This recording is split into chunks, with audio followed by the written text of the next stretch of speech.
The surveillance footage that would shatter Daniel Whitaker's carefully reconstructed life was captured by a mall security camera in Houston, Texas, on a humid Saturday afternoon in August 2023, showing a woman laughing at a restaurant table with a man whose face Daniel had trusted for over 30 years. The 46-year-old private security guard had driven to Houston for a work conference and decided to walk through the Galleria during his lunch break, never imagining that a casual stroll through an upscale shopping center would force him to confront the impossible reality that his wife, Maria,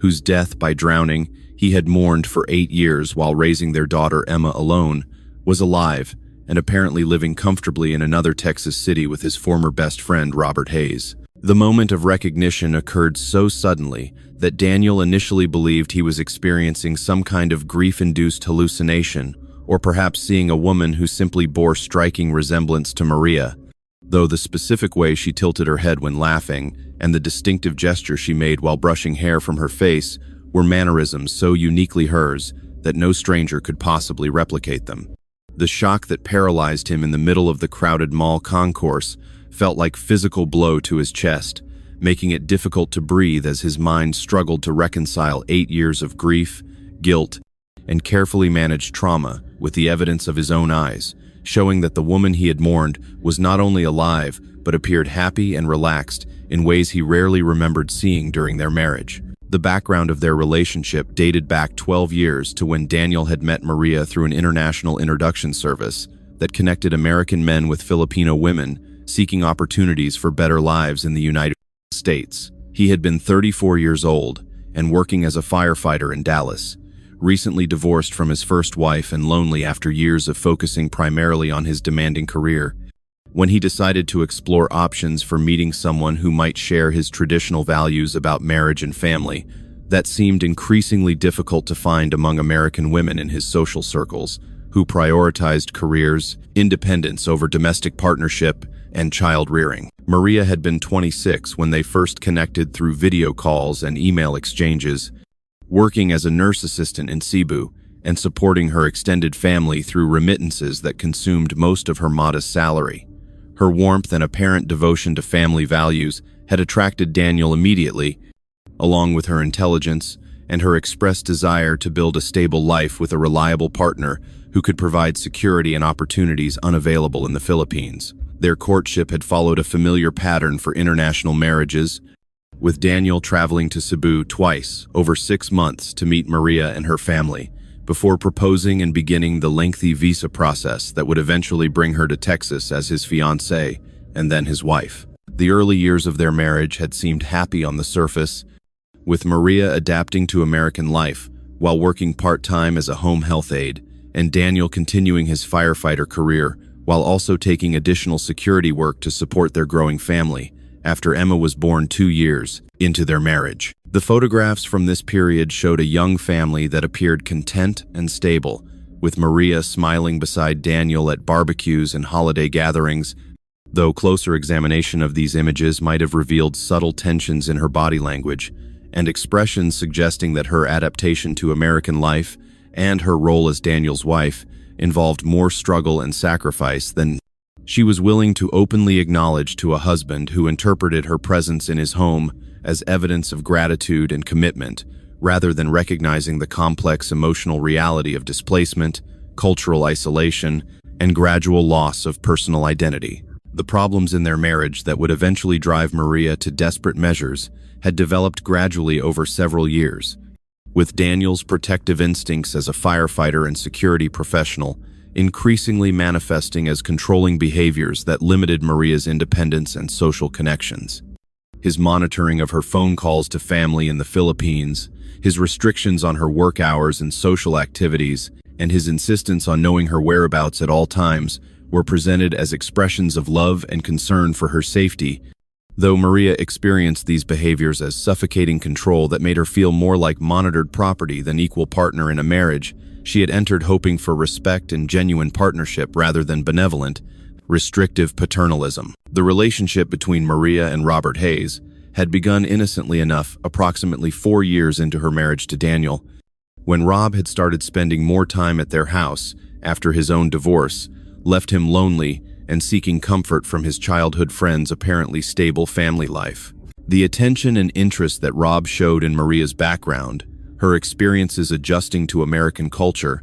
and her thoughts and feelings about her life represented a stark contrast to Daniel's tendency to assume he understood her needs without actually listening to her perspectives or taking seriously her expressions of loneliness and displacement. The emotional affair that developed between Maria and Rob over 18 months created psychological space where Maria began imagining life free from Daniel's well-intentioned but oppressive protectiveness, though the practical realities of her immigration status, her financial dependence, and her responsibilities as Emma's mother made leaving seem impossible, until Rob suggested the scheme that would allow both of them to escape their current lives while also accessing substantial financial resources through insurance fraud. The life insurance policy that Daniel had purchased when Emma was born had seemed like responsible financial planning at the time, providing $500,000 in death benefits that would ensure his daughter's security if anything happened to either parent during their financially vulnerable early years as young family. The policy had been Maria's idea initially, though Daniel had been the one who insisted on purchasing substantial coverage for both of them, despite the cost of premiums that strained their budget during periods when overtime work was scarce.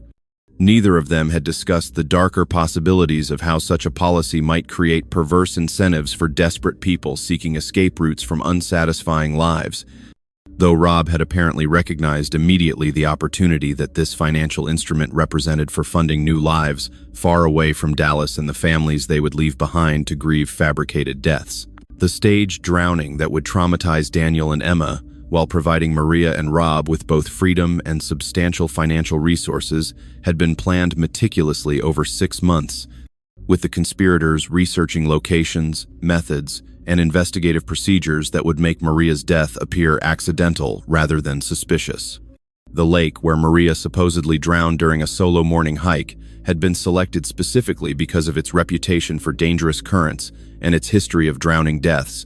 providing plausible context for tragedy while also offering numerous routes for escaping the area without being captured on surveillance cameras or witnessed by hikers who might later provide testimony contradicting the official narrative of accidental death. The morning of Maria's disappearance began with her leaving the house at 6:30 for what she told Daniel was an early hike before the Texas summer heat became oppressive,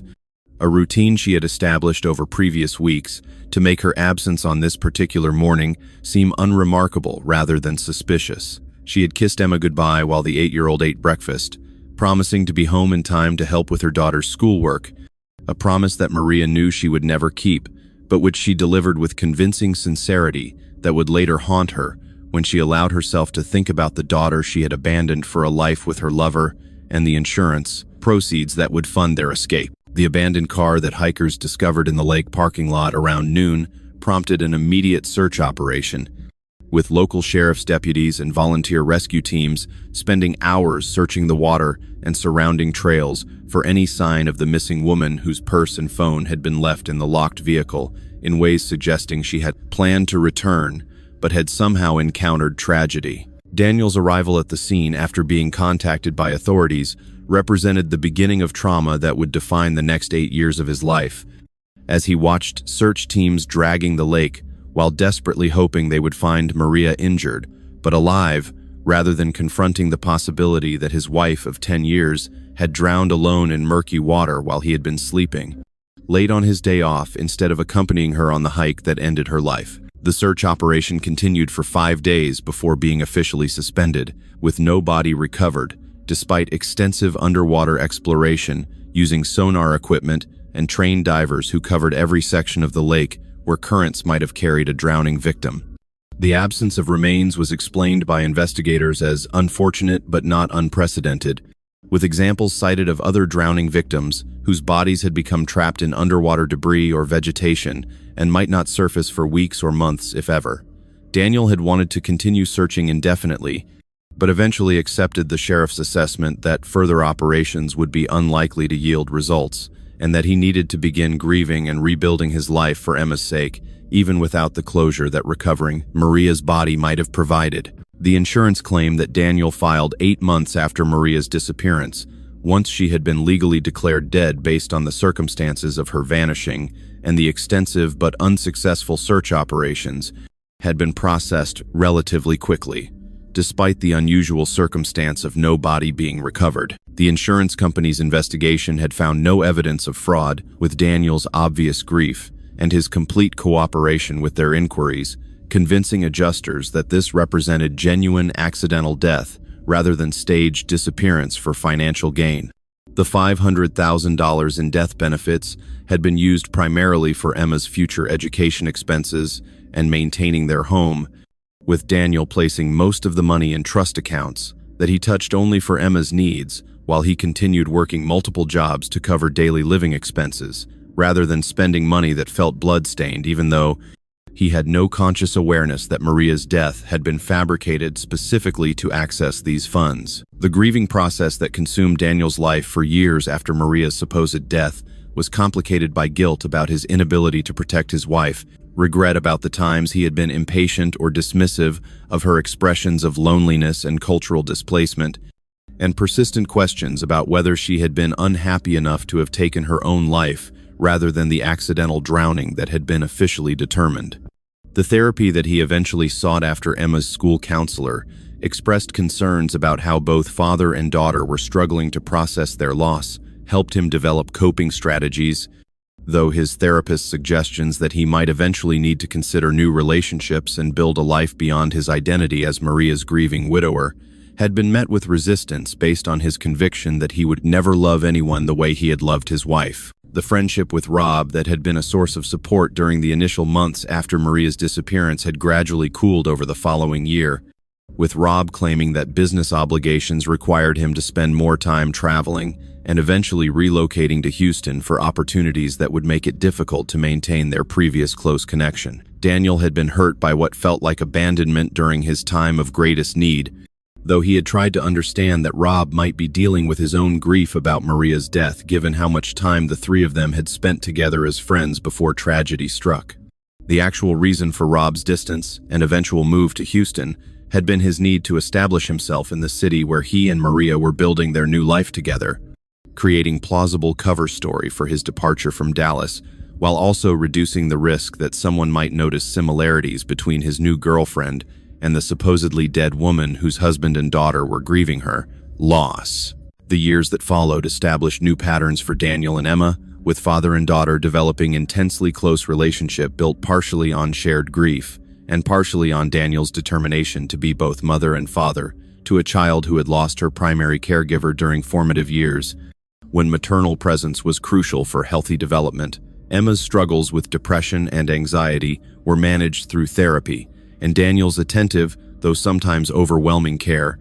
with her teenage years, complicated by normal adolescent conflicts with her father's protective instincts that reminded him painfully of similar dynamics that had existed in his marriage to Maria before her death. The recognition that paralyzed Daniel in the Houston Mall concourse triggered physiological stress response so severe that he briefly worried he might be experiencing heart attack,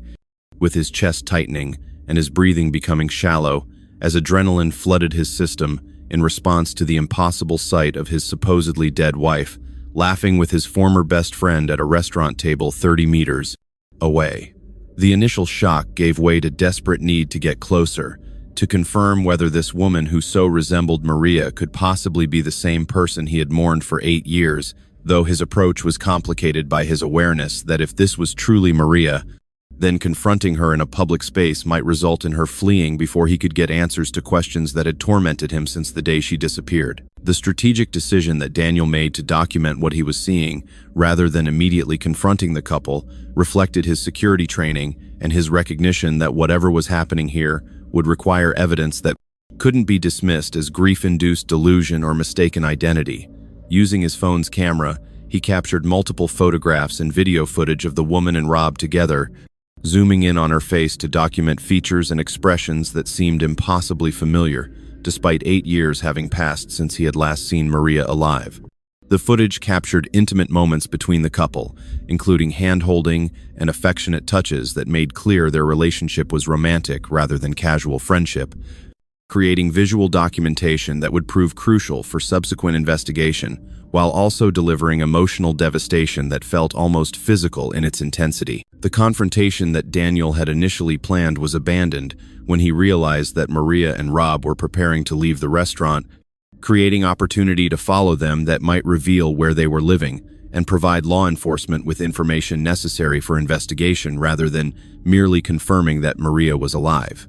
The decision to follow rather than confront required tremendous emotional control, with Daniel forcing himself to watch from a distance as his supposedly dead wife walked through the mall with his former best friend,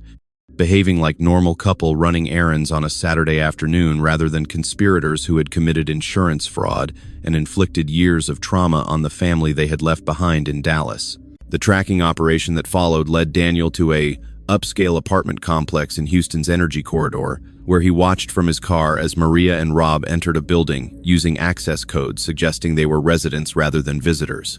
The normality of the scene felt surreal after years of imagining Maria trapped beneath lake water or decomposing in underwater debris,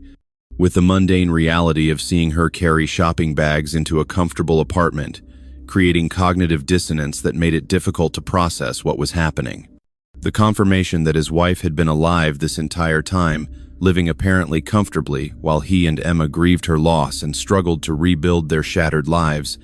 generated rage so intense that Daniel had to remain in his car for nearly 30 minutes before trusting himself to drive back to his hotel without causing an accident. The report that Daniel filed with Houston Police Department later that afternoon initiated an investigation that would eventually expose the full scope of the conspiracy,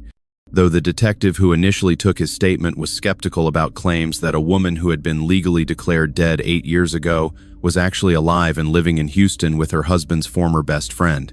The photographs and video footage that Daniel provided were compelling enough to warrant preliminary investigation, though Detective Carla Mendoza warned him that confirming this woman's identity and building a case for prosecution would require time, and that he should not take any independent action that might interfere with official investigation, or place himself in legal jeopardy by confronting the suspects before law enforcement had opportunity to secure evidence and testimony. The drive back to Dallas that evening was the longest of Daniel's life, with his mind oscillating between rage at Maria's betrayal, grief about the 8 years that had been stolen from him and Emma through elaborate deception, and confusion about how to explain to his 16-year-old daughter that her mother was actually alive and had chosen to abandon them rather than having died in tragic accident. The questions that had tormented him for years about whether Maria had been unhappy, whether he had failed her in some fundamental way, and whether her death might have been prevented by different choices on his part now took on entirely new meanings, as he recognized that her unhappiness had been real but had been addressed through criminal conspiracy rather than through honest communication that might have led to separation or divorce rather than elaborate fraud. The decision about when and how to tell Emma about her mother being alive was complicated by Daniel's recognition that this information would devastate his daughter, while also potentially providing some complicated relief from the grief that had shaped her entire adolescence. The conversation that finally occurred 2 days later, after Detective Mendoza had confirmed through preliminary investigation that the woman in the photographs was indeed Maria Santos Whitaker, and that formal charges would likely be filed once more evidence was collected, represented one of the most difficult parenting moments Daniel had ever faced, as he watched Emma cycle through disbelief, hope, rage, and grief in response to news that fundamentally altered her understanding of her childhood and her mother's character. The investigation that Detective Mendoza conducted with insurance fraud specialists and federal authorities, given the interstate nature of the conspiracy, revealed the scope of planning that had gone into staging Maria's death. The lake where her car had been found was located in a county known for understaffed sheriff's department and limited investigative resources for missing person cases that appeared to be accidents rather than suspicious circumstances requiring extensive follow-up.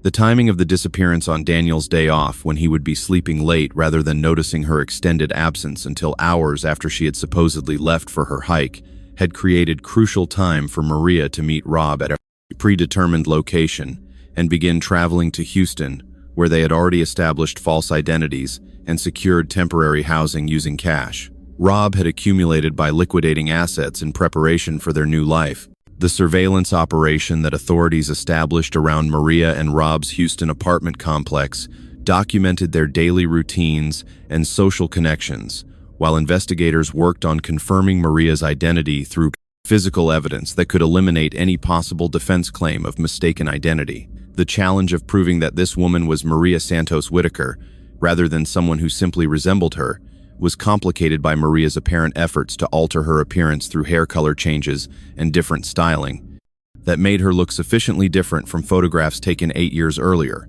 that defense attorneys might be able to create reasonable doubt about identification based purely on physical resemblance. The breakthrough that confirmed Maria's identity came through fingerprint analysis after authorities obtained warrant to collect evidence from the apartment complex,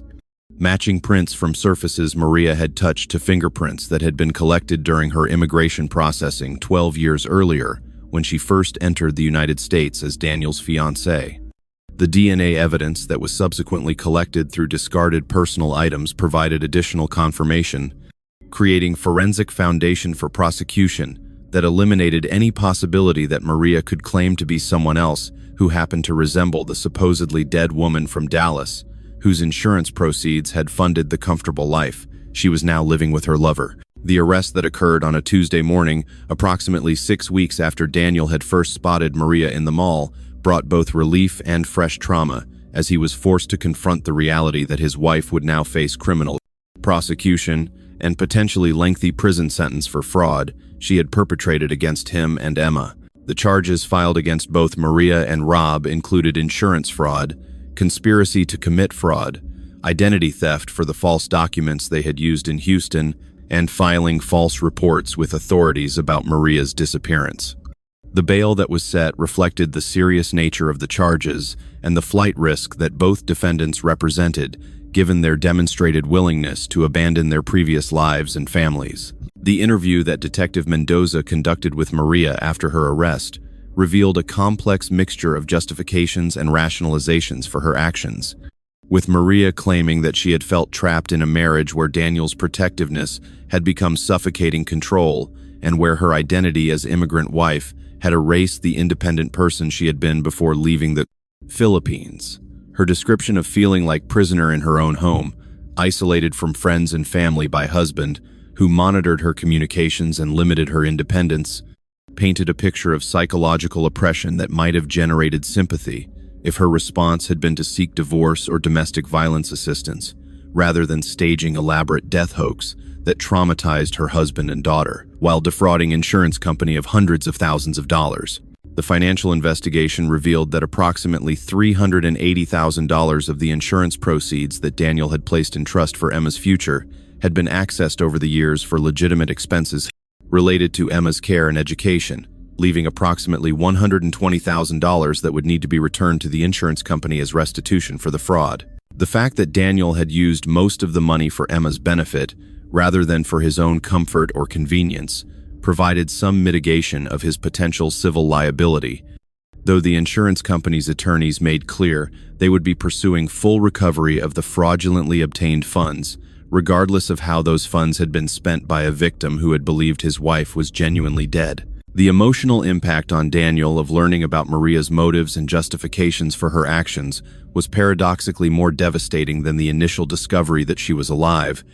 as her description of their marriage as oppressive and controlling forced him to confront uncomfortable questions about whether his protective instincts had indeed crossed lines into behaviors that had made Maria feel trapped. The therapy that he had been attending sporadically since Maria's supposed death became more intensive as he worked with his therapist to process this new information, while also examining his patterns in relationships and considering whether changes in his approach to partnership might have prevented this tragedy if Maria had felt safe expressing her dissatisfaction rather than believing her only escape route involved faking her death. The testimony that Rob provided during his own interviews attempted to minimize his responsibility by portraying himself as someone who had genuinely fallen in love with Maria and had been manipulated by her into participating in the fraud scheme, though the evidence that investigators uncovered contradicted this narrative by showing that Rob had been the one researching insurance fraud techniques and investigating the lake location where Maria's disappearance was staged. The betrayal of lifelong friendship that Rob's actions represented added an additional layer of hurt to Daniel's processing of these events, as he recognized that someone he had trusted completely had been plotting against him for years while pretending to provide support during his supposed time of grief. The discovery that Maria's cousin in California had known about her being alive but had remained silent to protect family member created additional complications and legal questions about potential criminal liability for failing to report knowledge of fraud. The cousin's explanation that she had been torn between loyalty to Maria and recognition that what Maria had done was wrong highlighted the difficult ethical positions that family members sometimes faced when relatives engaged in serious criminal behavior, though her silence had enabled the fraud to continue for years and had prevented Daniel and Emma from getting answers and closure that might have helped them heal more effectively. The impact on Emma of learning not only that her mother was alive, but also that she had deliberately abandoned her daughter to pursue a new life with her lover was catastrophic, triggering a psychological crisis that required immediate intervention, including brief hospitalization to address suicidal ideation that emerged when Emma verbalized that her mother's choice to fake death rather than maintain relationship with her daughter proved that Emma was fundamentally unlovable and unworthy of maternal care. The intensive therapy that followed helped Emma begin processing the complex trauma of abandonment combined with years of unnecessary grief, though her therapist acknowledged that fully recovering from this level of betrayal would require years of sustained psychological work and that certain wounds might never completely heal. The criminal proceedings against Maria and Rob moved forward, despite defense attorneys' attempts to argue that Maria had been victim of domestic oppression, who had used extreme measures to escape controlling marriage, with prosecutors successfully demonstrating that regardless of any marital problems that might have existed, the appropriate response would have been divorce, rather than elaborate fraud scheme that had caused tremendous harm while generating substantial illegal financial benefit. The plea negotiations that occurred before trial resulted in both defendants agreeing to accept responsibility in exchange for recommendations of lighter sentences than they might have received if convicted at trial of all charges that have been filed. The sentencing hearing provided opportunity for victim impact statements from both Daniel and Emma, with Daniel describing the 8 years of grief, guilt, and trauma that had shaped his life while he believed his wife had drowned,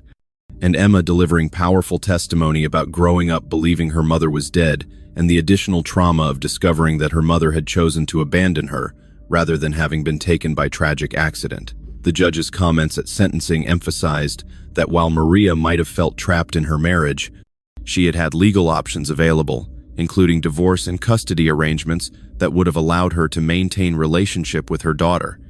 and that her choice to instead stage her death and disappear represented profound selfishness and complete failure to consider the devastating impact on innocent people who loved her. The sentences that were ultimately imposed included 4 years in federal prison for Maria and 5 years for Rob, who received additional time for his role as primary planner of the fraud scheme and his betrayal of lifelong friendship with Daniel. The restitution orders required both defendants to repay the insurance proceeds that had been fraudulently obtained,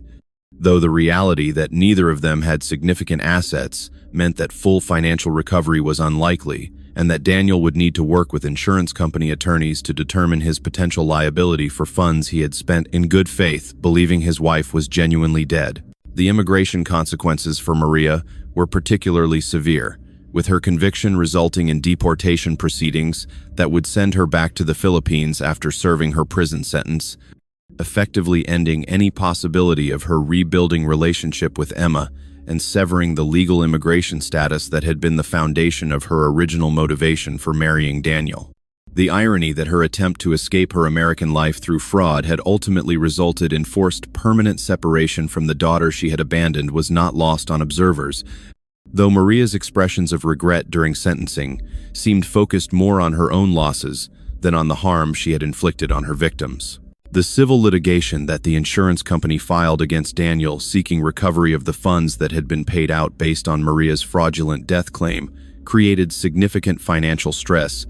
though the company's attorneys eventually agreed to settlement that acknowledged Daniel's status as victim rather than perpetrator and limited his liability to returning only those funds that remained unspent rather than requiring him to repay money that had been used for Emma's legitimate needs over 8 years. The settlement still required significant financial sacrifice, including selling the house that Daniel and Maria had purchased together and that held memories of Emma's childhood, forcing father and daughter to relocate to smaller apartment while dealing with the emotional and practical consequences of Maria's criminal actions. The long-term psychological impact on Daniel included not only processing the specific betrayals by Maria and Rob, but also grappling with fundamental questions about his judgment in relationships, his patterns of behavior that might have contributed to Maria's feeling trapped, and his capacity to ever trust anyone again after experiencing such comprehensive deception by the two people he had been closest to in his life. The therapy work that continued for years after the criminal proceedings concluded focused on helping him distinguish between appropriate concern and protectiveness versus controlling behaviors that might have crossed boundaries, while also helping him develop more nuanced understanding of how cultural differences and immigration stress had complicated his marriage in ways he had failed to recognize or adequately address. The relationship between Daniel and Emma was both strengthened and complicated by their shared trauma, with the intense closeness that had developed during the years when they grieved Maria together, being tested by Emma's adolescent needs for independence and her recognition that some of her father's protective behaviors toward her echoed the dynamics that Maria had described experiencing in their marriage. The family therapy that they participated in helped them negotiate healthier boundaries that balanced Emma's developmental needs with Daniel's legitimate concerns for her safety and well-being, while also providing space for Emma to express anger and disappointment toward both her mother and her father, without fear that these negative emotions would damage the primary relationship that had sustained her through her most difficult years. The advocacy work that emerged from this case included Daniel speaking publicly about insurance fraud schemes and the devastating impact of staged disappearances on family members who were left to grieve fabricated deaths, while perpetrators lived comfortably on fraudulently obtained proceeds. His willingness to share his story, despite the personal embarrassment of having been so thoroughly deceived, helped raise awareness about warning signs of insurance fraud, while also highlighting the need for better investigative follow-up in missing person cases even when circumstances appeared to point clearly toward accidental death. The foundation that he eventually established provided support for other victims of similar frauds, while also funding research into prevention and detection methods that could reduce the frequency of these devastating crimes. The contact that Maria attempted to initiate with Emma from prison represented another complicated ethical challenge, with Maria expressing desire to explain her actions and rebuild relationship with the daughter she had abandoned, while Emma was torn between anger at her mother's betrayal and deep longing for maternal connection that had been absent throughout her formative years. The therapeutic consensus was that any contact should be deferred until Emma was older and had done more psychological work to process her trauma, though the question of whether mother and daughter would ever achieve any kind of meaningful reconciliation remained uncertain given the profound nature of Maria's betrayal and the fact that she would be deported to the Philippines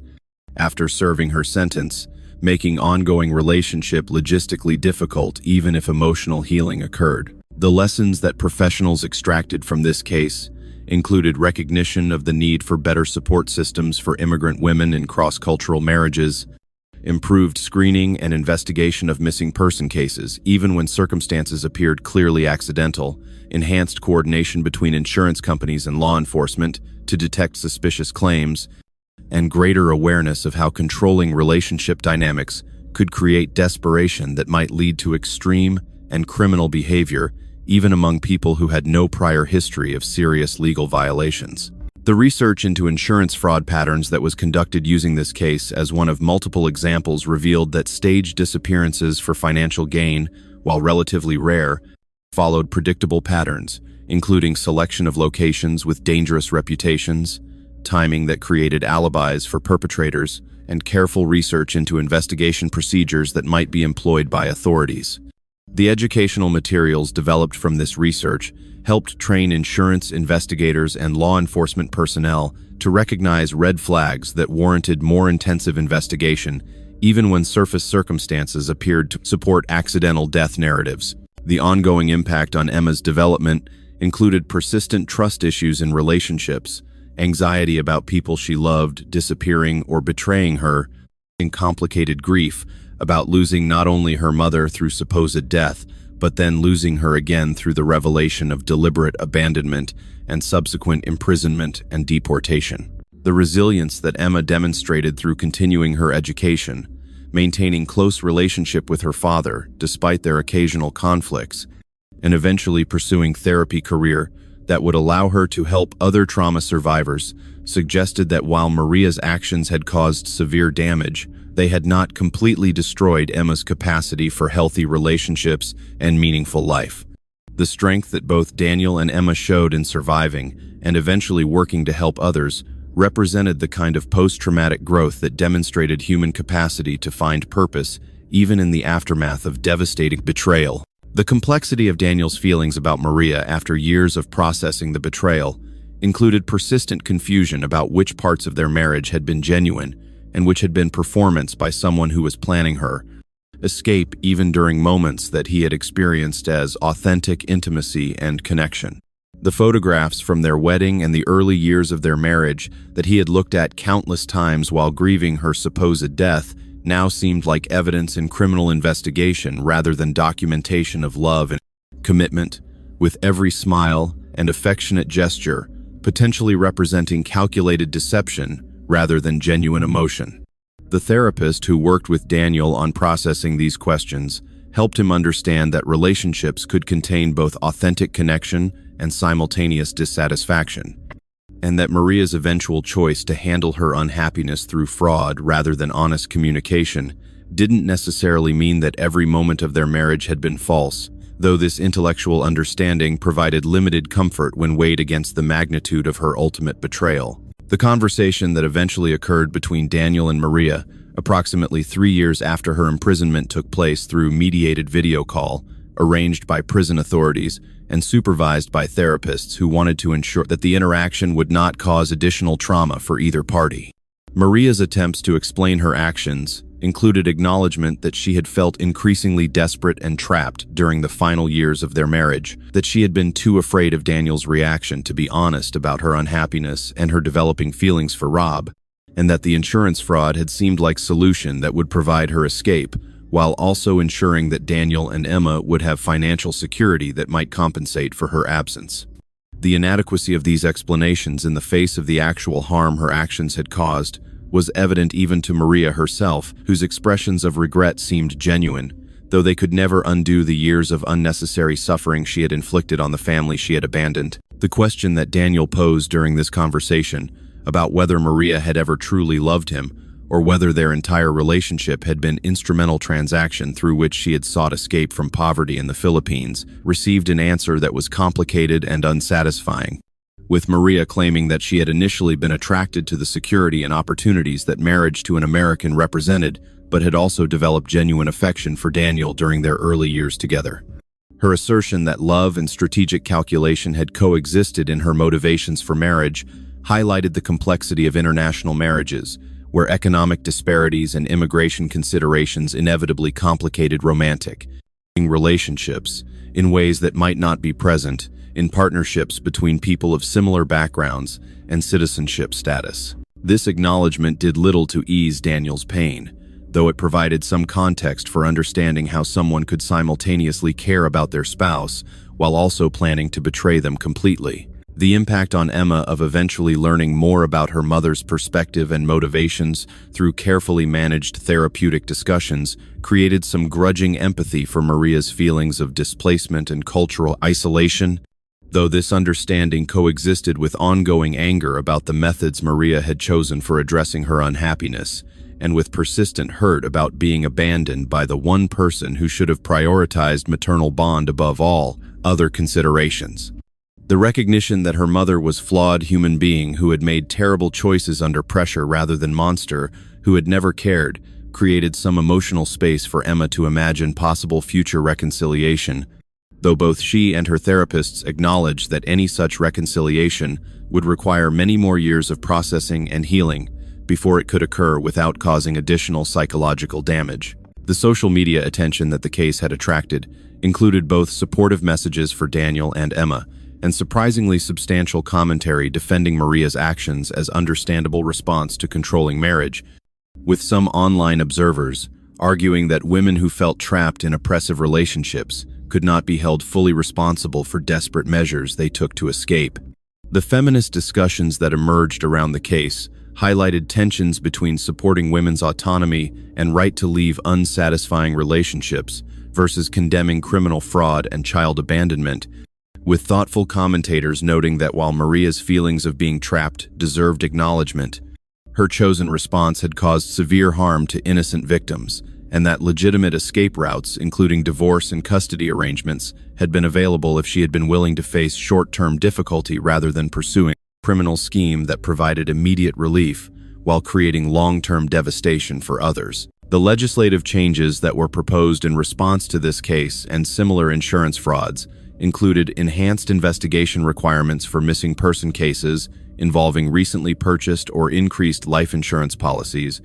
mandatory psychological evaluations for beneficiaries claiming death benefits in cases where no body was recovered, and improved coordination between insurance companies and law enforcement to flag suspicious patterns that might indicate fraud.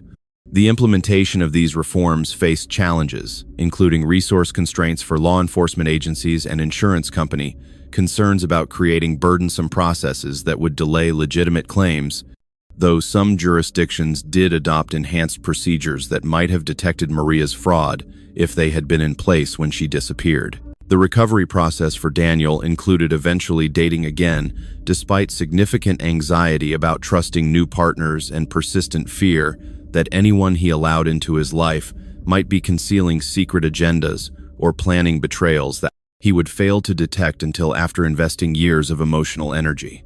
The relationships that he attempted over the 5 years following Maria's imprisonment were generally brief and unsatisfying, with his hypervigilance about potential deception creating dynamics that made authentic intimacy difficult and that drove away women who might otherwise have been compatible partners, but who found his need for constant reassurance and monitoring of their activities to be uncomfortably reminiscent of the controlling behaviors that had contributed to Maria's feelings of being trapped in their marriage. The therapy work that Daniel engaged in to address these patterns included recognizing that his trauma response to Maria's betrayal had intensified the very behaviors that had been problematic in his first marriage,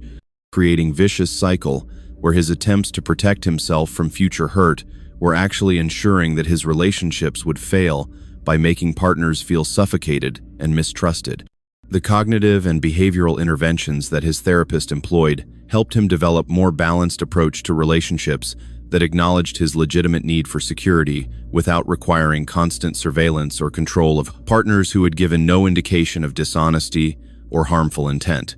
The progress that Daniel eventually made in this area allowed him to build a healthier relationship with a woman he met through work approximately 6 years after Maria's arrest. Though both partners acknowledged that completely overcoming the impact of such profound betrayal would be an ongoing process requiring sustained conscious effort. The parole hearing that occurred after Maria had served approximately 3 years of her 4-year sentence included testimony from both Daniel and Emma about the ongoing impact of her crimes and their positions regarding her potential early release. Daniel's statement emphasized that while he had worked hard to forgive Maria for his own psychological health, he believed she should serve her full sentence as acknowledgement of the severity of the harm she had caused and as deterrent to others who might consider similar fraud schemes. Emma's testimony was more conflicted, expressing ongoing anger about abandonment, while also acknowledging some understanding of her mother's desperation and indicating that she might eventually want opportunity to attempt reconciliation, though she was not ready for such contact during her current stage of healing. The parole board's decision to grant early release based on Maria's good behavior in prison and her participation in therapeutic programs addressing the psychological factors that had contributed to her criminal choices created mixed reactions, with victims' advocates arguing that she had received inappropriately lenient treatment, while others suggested that punitive incarceration served limited purpose. Once offender had demonstrated genuine remorse and commitment to rehabilitation, the immediate deportation proceedings that began upon Maria's release meant that she would return to the Philippines with limited resources and significant stigma from her criminal conviction, facing uncertain future in a country she had left over a decade earlier and where she had few remaining connections or support systems. The letter that Maria sent to Emma shortly before her deportation represented her final attempt to explain her actions and express remorse for the harm she had caused, with acknowledgement that she had made terrible choices driven by feelings of desperation and entrapment that should have been addressed through honest communication and legal separation, rather than through fraud that had devastated innocent people. The letter included apology that seemed more genuine than her previous expressions of regret had been, perhaps reflecting the reality that facing deportation and permanent separation from her daughter had finally forced Maria to fully confront the magnitude of what she had lost through her selfish decisions. Emma's response to this letter, written after consultation with her therapist, acknowledged receipt of the apology while making clear that forgiveness would be a long process and that any future relationship would depend on Maria demonstrating sustained change rather than merely expressing momentary regret. The investigation into how extensively Rob and Maria had planned their fraud scheme revealed disturbing evidence that they had begun discussing the possibility of staging Maria's death almost 2 years before it actually occurred, with saved text messages and emails documenting their research into successful insurance frauds and their discussions of various scenarios for Maria's disappearance. The level of premeditation that this evidence demonstrated contradicted defense claims that the fraud had been impulsive decision made under extreme emotional duress, instead showing calculated planning over extended period during which either participant could have chosen to pursue ethical alternatives, including honest conversation with Daniel about Maria's unhappiness or straightforward divorce. That would have caused short-term difficulty, but would have avoided the criminal consequences and extensive harm that ultimately resulted from their choices. The support group that Daniel eventually joined for victims of insurance fraud and staged disappearances provided crucial community with others who understood the unique trauma of grieving someone who was actually alive and who had deliberately caused that grief for personal gain. The shared experiences within this group included not only emotional processing of betrayal, but also practical discussions of legal challenges, financial recovery strategies,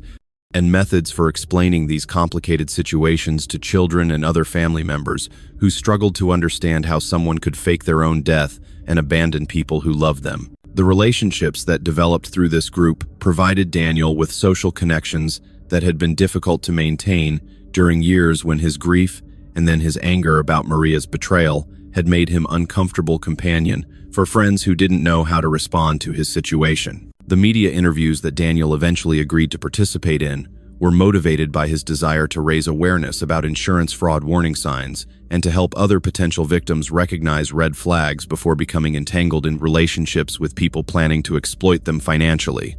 His willingness to discuss the controlling behaviors in his marriage that had contributed to Maria's desperation represented significant growth and self-awareness, though he was careful to distinguish between acknowledging his contribution to marital problems and accepting blame for Maria's choice to respond through criminal fraud rather than through honest communication or legal separation. The balance that he struck in these interviews between taking appropriate responsibility for his shortcomings as husband, while also clearly identifying Maria's actions as criminal choices for which she bore primary responsibility, helped create nuanced public understanding of complex case that resisted simple narratives of pure victimization or complete villainy. The financial recovery that Daniel achieved over the years following the criminal proceedings included paying off the settlement with the insurance company, rebuilding his savings through continued work in private security, and eventually purchasing a modest home for himself and Emma that represented a fresh start, unmarked by memories of his marriage to Maria. The symbolic importance of this new home in their healing process was significant, providing physical space that belonged entirely to their post-trauma life, rather than serving as constant reminder of years when Maria's presence and then her supposed death had dominated their existence. Emma's graduation from high school and her acceptance to college with scholarship support represented additional milestone in their recovery, demonstrating that despite the severe trauma they had experienced, they had maintained focus on building positive future rather than remaining trapped in anger and grief about the past. The long-term impact of Maria's betrayal on Daniel's worldview included fundamental shift in how he approached trust in relationships, with recognition that while complete skepticism would make meaningful connection impossible, some degree of caution and verification was appropriate response to living in a world where people could maintain elaborate deceptions for years while appearing completely trustworthy. The balance between openness and appropriate wariness that he eventually achieved represented mature integration of his trauma, rather than allowing that trauma to either destroy his capacity for intimacy or lead him to naively trust,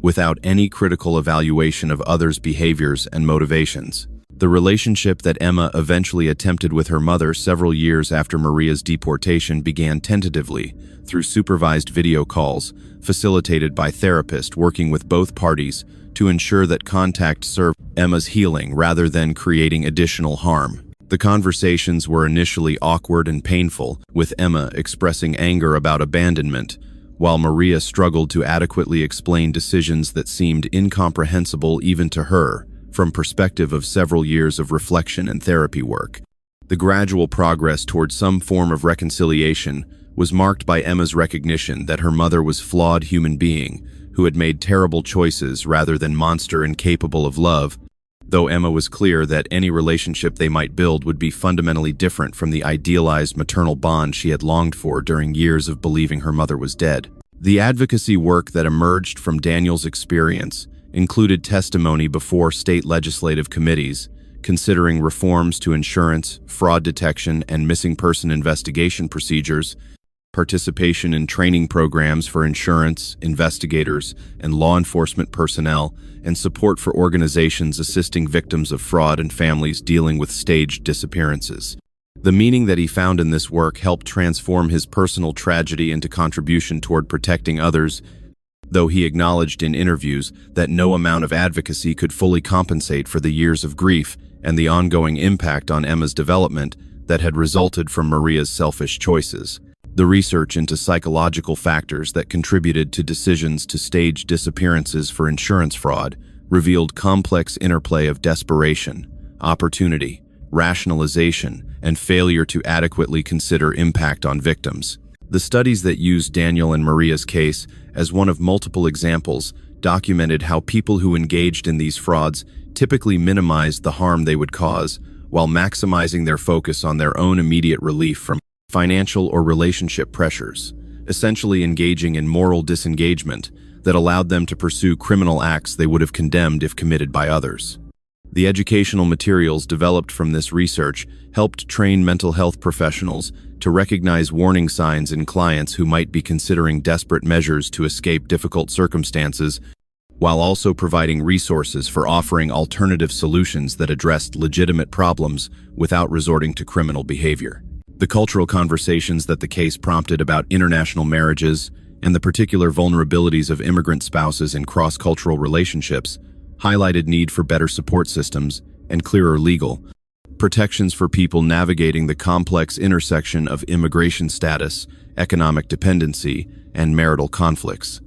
The recognition that Maria's feeling of being trapped had been intensified by her awareness that divorce might jeopardize her immigration status and separate her from her daughter created some sympathy for her situation, while also emphasizing that legal resources existed for addressing these concerns if she had been willing to seek appropriate help rather than pursuing criminal solution that seemed to offer easier path in the short term while causing devastating long-term consequences. The lessons that professionals extracted from studying this case included recognition that insurance fraud warning signs should be taken seriously, even when beneficiaries appeared to be genuinely grieving, that missing person investigations should include verification of financial circumstances and relationship dynamics that might create motivation for staged disappearance,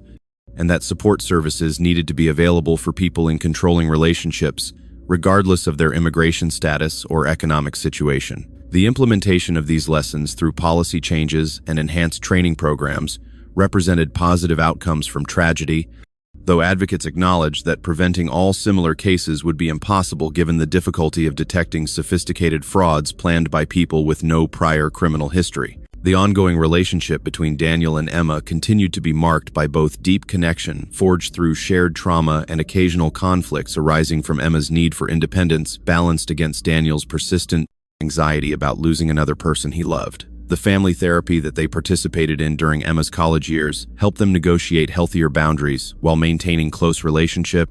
with Emma learning to compassionately set limits on her father's protective instincts, while Daniel worked on trusting his daughter's judgment and ability to navigate challenges without his constant intervention. The progress they made in establishing more balanced dynamic represented healing not only from Maria's betrayal, but also from the unhealthy patterns that had existed in Daniel's marriage, and that might have been perpetuated in his parenting if left unaddressed. The perspective that Daniel Whitaker gained from surviving Maria's betrayal and rebuilding his life included hard-won wisdom about the complexity of human relationships, the importance of honest communication, even when conversations are difficult, and the recognition that protecting loved ones sometimes means respecting their autonomy rather than attempting to control their choices. The journey from devastated widower grieving wife's supposed death, through rage and confusion upon discovering her alive with his former best friend, to eventual acceptance and ability to build new healthy relationships, represented profound personal growth that would not have occurred without the trauma he experienced, though he would have gladly foregone that growth if it could have prevented the years of suffering he and Emma had endured. The sporadic relationship that Emma maintained with her mother after several years of tentative reconnection remained complicated by geographic distance, language barriers that had developed as Emma's Tagalog skills faded while Maria's English deteriorated, and the fundamental reality that years of absence during crucial developmental periods could never be fully recovered. The acceptance that their relationship would always be marked by the trauma of abandonment, and that they would never achieve the close mother-daughter bond that might have existed if Maria had made different choices, represented mature, a recognition of limitations while still maintaining hope for meaningful connection within realistic boundaries. The legacy of this case extended beyond the immediate family to include reforms in insurance, fraud detection, enhanced training for missing person investigators, improved support services for people in controlling relationships, regardless of immigration status, and broader cultural awareness about warning signs that someone might be planning staged disappearance. The foundation that Daniel established with portion of his settlement from civil litigation against Rob provided resources for other victims, while also funding research into prevention strategies that might protect vulnerable individuals from predators who viewed marriage primarily as financial opportunity. The story of Daniel, Maria, and Emma serves as both warning about the devastating impact of insurance fraud and staged disappearances on innocent victims, and as testament to human capacity for resilience and growth even after experiencing profound betrayal. The complexity of Maria's motivations and the acknowledgement that she had felt genuinely trapped in her marriage provides important context without excusing the criminal choices she made or minimizing the harm those choices caused to people who loved and trusted her.